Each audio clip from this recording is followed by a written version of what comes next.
அவர் தான் journalist colony பக்கத்தில் உள்ள பங்களா வித்துக்கிட்டாரு. இப்போ ஃப்ளாட்டுக்கு அவரை சொல்கிறாரு. முதல்ல சரத்குமாருக்கு வயசு ஆகி போச்சு, மூளை சரியாக வேலை செய்யலை. அவருக்கு நிறைய படங்கள் இருந்துன்னா இந்த மாதிரிலாம் பேச மாட்டார். அது ஏதோ உளறிட்டாரு. சரத்குமார் விட்டு தொலைங்க. நாட்டாமன்னு பச்சை குத்த சொல்லியிருக்காரு. அவர் பொண்டாட்டி ராதிகா பச்சை குத்துமா நாட்டாமன்னு? அது கோர்ட்டு சம்மன் அனுப்பியிருக்குன்னு சொன்னால் என்ன செய்ய முடியும்? அதுக்கு ரசிகர்கள் என்ன செய்வான்? இவர் வாங்கின கடனை இவர் கொடுக்கணும், கொடுக்கலன்னு சம்மன் அனுப்புவதான் செய்வாங்க. பொய்யான அதை செக்கு பேங்க்கில் காசு இல்லாமல் செக் கொடுத்தாச்சுன்னா பவுன்ஸ் ஆகி வரும்போது காசு போடத்தான் செய்வாங்க. இல்லை, அது உண்மைதான். ராதிகா சொன்னது உண்மைதான். சிவகுமார் அப்படி சொல்லக்கூடிய அவர் தான். ஏன்னா அவர் பெரிய மனுஷன். சரி, ராதிகா சம்பாதிச்சுட்டு இருக்கு, இவர் சரத்குமார் ஆட்டையை போட்டுருவாரோ அப்படின்னு ஒரு முன்னெச்சரிக்கையாக சொல்லியிருக்கலாம். அதில் என்ன தப்பு இருக்கு? எல்லாரும் அரசியலில் சாதிக்க முடியாது, ஒரு சிலர் தான் சாதிக்க முடியும். அதில் புரட்சியாளர் எம்ஜிஆர், விஜய், கேப்டன் எல்லாம் சாதிச்சாங்க.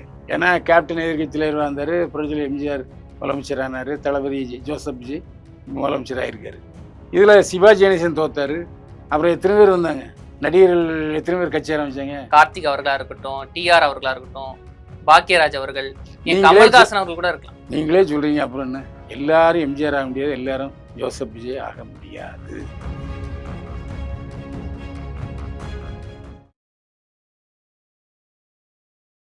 ஆச்சி மசாலா எந்த சமையலும் ருசி தேடும் ரகசியம் 20 ரூபாய். போர்வைக்கால அட்டகாச ஆடியோ ஆஃபர் ஸ்டார்ட் ஆகிருச்சு. போர்வைக்கால பொருட்கள் வாங்கி 1 கோடி மதிப்புள்ள கிஃப்ட்ஸ் வின் பண்ண வாய்ப்பை பெறுங்க. Periyar Maniammai Institute of Science and Technology, Tanjavur. CSE with specialization in AI and ML, data science, cyber security and more. King TV நேயர்கள் அனைவருக்கும் வணக்கம். இன்னைக்கு நம்ம இன்ட்ரோட நம்முடன் இணைஞ்சிருக்க சிறப்பு விருந்தினர், மூத்த பத்திரிகையாளர், பிரபல யூடியூபர், சினிமா விமர்சகர் திரு பைல்வான் ரங்கநாதன் அவர்கள். வாங்க பேசுவோம் சார். வணக்கம் சார். வணக்கம். என்னை வாழ வைத்துக் கொண்டிருக்கும் யூடியூப் சேனல் நேயர்களுக்கு நன்றியும் வணக்கம். இப்போ விஜயாண்டி அவர்கள் இசையமைப்பாளர் தன் இசையமைச்சு போட்ட படங்கள் மூலமா சம்பாதிச்ச படம் மூலமா தயாரிப்பாளராக வந்தாரு, நஷ்டம் இருந்துச்சு. இங்க இன்னொரு இசையமைப்பாளர் வந்து இன்னொரு மனைவி வந்து கரம் பிடிச்சிருக்காங்க சார். அது என்ன? இல்லை, இன்னொரு மனைவி அல்ல.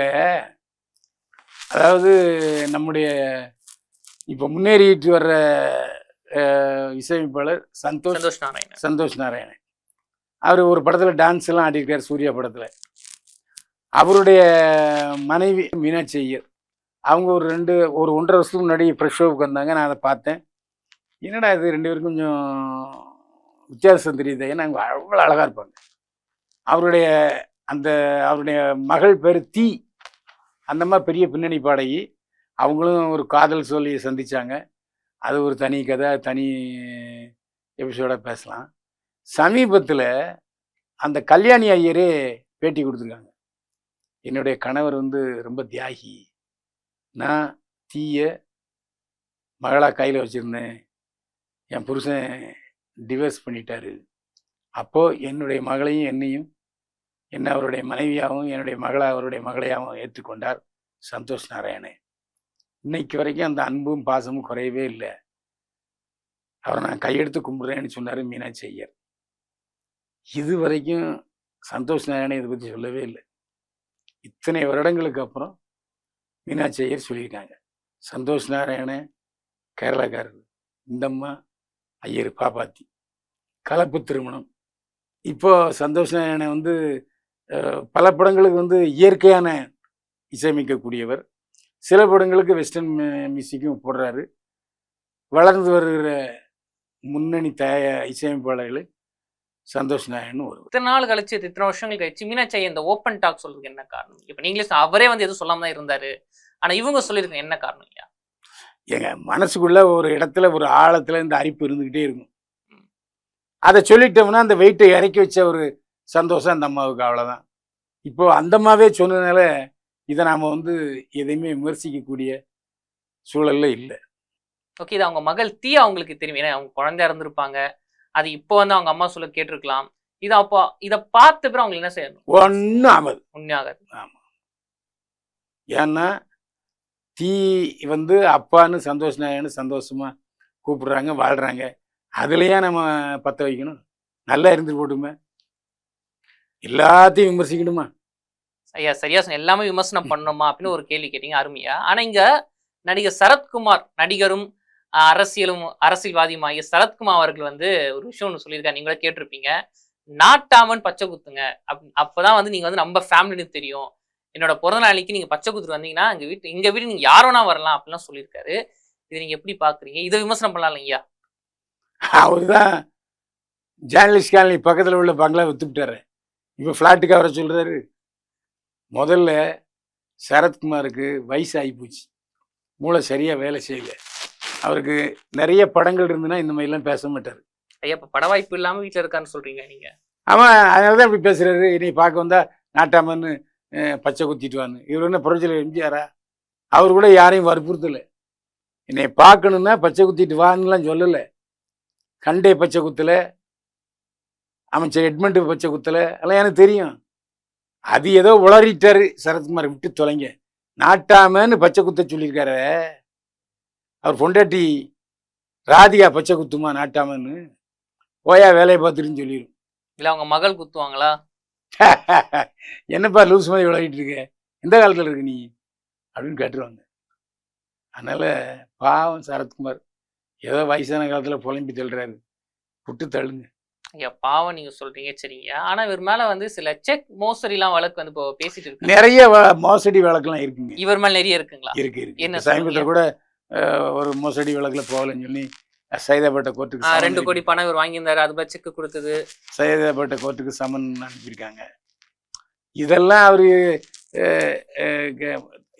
அவரை நேரில் எச்சித்து போனா கூட தொடச்சிட்டு போயிட்டே இருப்பார். ஐயா அவர் வந்து தவற விமர்சனம் பண்ண கமெண்ட் பண்றாங்கன்னா அது ஓகேங்க. ஒரு குற்றச்சாட்டை முன்வைக்கிறாங்க, அது ஒரு நடிகர், அதுவும் ஒரு அரசியல் கட்சி தலைவர் வேற. அரசியல் கட்சி தலைவரா? ஆமா, அவரு கட்சி தொடங்கினாரு, கட்சியை பாஜகவோட இணைச்சிட்டாரு. கட்சி ஒரு முக்கிய போஸ்ட்ல இருக்காரு இல்லையா? பாஜக, சமத்துவ மக்கள் கட்சி பாஜக இணைஞ்சிட்டாரு. ஆனா அவங்களோட மக்களுக்கு அவர் தலைவர் தானே ஐயா. அதனால கேட்கிறேன். என்னது இல்லையா, அவர் வந்து ஒரு கட்சி தலைவர் இதுக்கு முன்னாடி இருந்தவர், சமத்துவ மக்கள் கட்சியை பாஜக இணைச்சிட்டாரு, ஓகே. ஆனா அவரோட ஃபேன்ஸுக்கு அவர் தலைவர் தான். அப்படி இருக்கும் ஒரு குற்றச்சாட்டை வைக்கும் போது அதையும் வந்து தொடச்சு போட்டு போது சரிங்களா? அப்ப அது பதில் கோர்ட்டு சம்மன் அனுப்பியிருக்குன்னு சொன்னா என்ன செய்ய முடியும்? அதுக்கு ரசிகர்கள் நினைச்சுவான், இவர் வாங்கின கடனை இவர் கொடுக்கணும், கொடுக்கலன்னு சம்மன் அனுப்புவதான் செய்வாங்க. பொய்யான அதாவது செக்கு பேங்க்ல காசு இல்லாமல் செக் கொடுத்தாச்சுன்னா பவுன்ஸ் ஆகி வரும்போது காசு போடத்தான் செய்வாங்க. அது ரசிகர்கள் நினைச்சுவான்.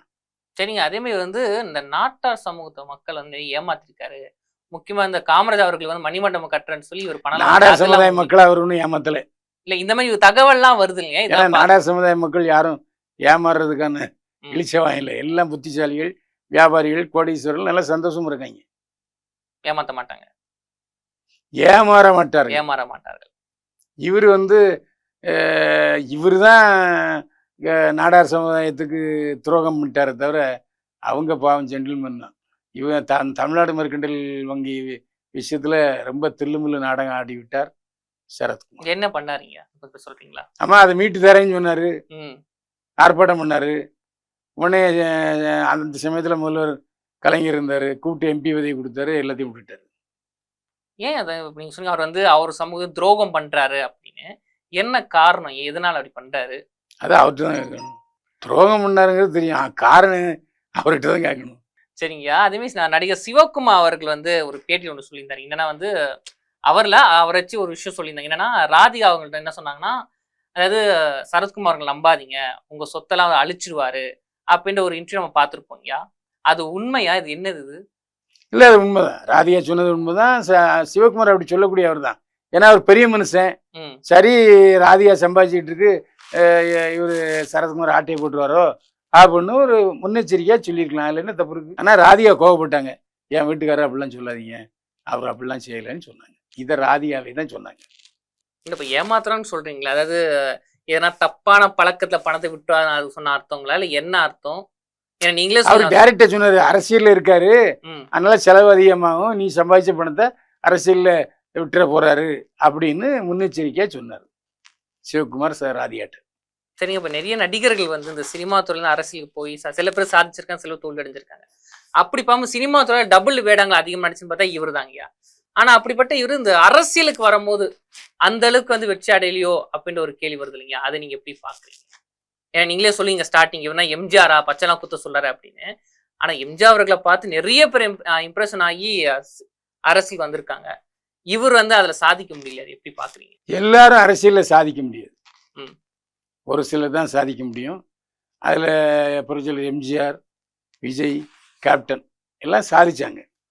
ஏன்னா கேப்டன் எதிர்க்கட்சி தலைவராக இருந்தார், புரட்சியாளர் எம்ஜிஆர் முதலமைச்சரானார், தளபதி ஜோசப் விஜய் முதலமைச்சராக இருக்கார். இதில் சிவாஜி கணேசன் தோத்தார்.